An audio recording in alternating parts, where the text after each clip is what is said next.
সামনে দুর্গাপূজা আসতেছে, আমি হিন্দুদেরকে বলবো মহা উৎসবে আপনাদের ধর্মীয় অনুষ্ঠান পালন করুন, আরো ভালোভাবে পালন করুন। আওয়ামী লীগের আমলে যেরকম পালন করতে না পারছেন তার চেয়ে আনন্দের সাথে আপনার ধর্মীয় অনুষ্ঠান পালন করবেন।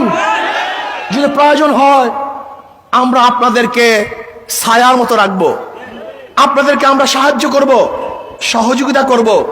কোন অবস্থাতে মুসলমান কোন ধর্মীয় প্রতিষ্ঠানের উপরে, কোন মন্দিরের উপরে আক্রমণ করতে পারে না।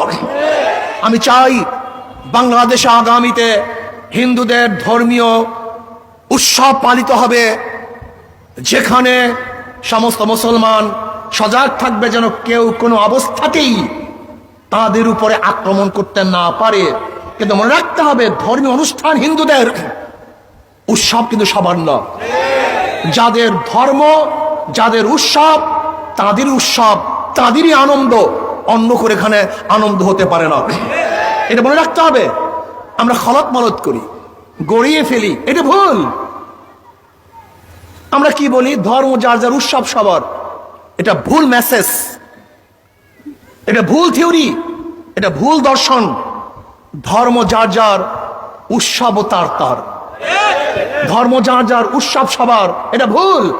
তাহলে কোরবানির সময় হিন্দুরা কেন উৎসবিত হয় না? তার উৎসব কেন পালন করে না? ঈদের সময় হিন্দুরা আমাদের ঈদগাহে কেন নামাজ পড়ার জন্য আসে না? এটা ভুল মেসেজ। লেকিন নিরাপত্তা থাকতে হবে বাংলাদেশের প্রত্যেকটা নাগরিকের। হিন্দুরা ধর্মীয় উৎসব পালন করবে, আমরা বাংলাদেশের নাগরিক হিসাবে তাদেরকে নিরাপত্তা প্রদান করব। আর কিসের নিরাপত্তা? হিন্দুরা আমান, তারা নিরাপদ। আমি মনে করি হিন্দুদেরকে নিয়ে, সংখ্যালঘুদেরকে নিয়ে যারা রাজনীতি করে তারাই তাদের মন্দিরের উপর আক্রমণ করে, প্রতিমার উপর আক্রমণ করে। কোন মুসলমান, খাঁটি মুসলমান হিন্দুদের প্রতিমার উপরে আক্রমণ করতে পারে না, এটা ভুল।